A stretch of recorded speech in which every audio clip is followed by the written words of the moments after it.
Praise the lord. ఈ సమయమున దేవుడు నీతోనే మాట్లాడుతున్నాడు. మీలో ఎవరైనా కొన్ని సమస్యలు బట్టి ఏడుస్తున్నారా?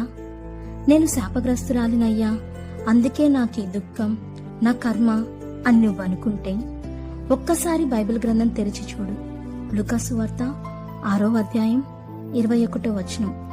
ఇప్పుడు ఏడ్చుచున్న మీరు ధన్యులు, మీరు నవ్వుదురు. ఈ మాట ద్వారా దేవుడు నిన్ను ధైర్యపరుస్తున్నాడు.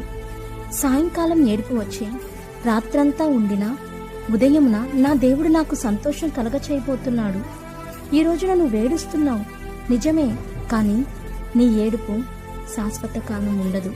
త్వరలో నీ నోటి నిండా నవ్వుండబోతుంది అని దేవుని స్తుతించు.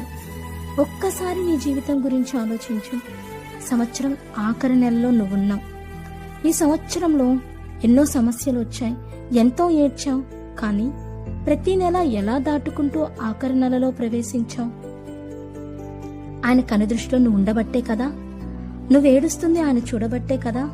ఇంకా చెప్పాలి అంటే ఈ రోజు దాకా నువ్వు బ్రతుకున్నావు అంటే నీ ప్రతి కష్టాన్ని ఆయన తొలగించి నడిపించాడు కాబట్టే.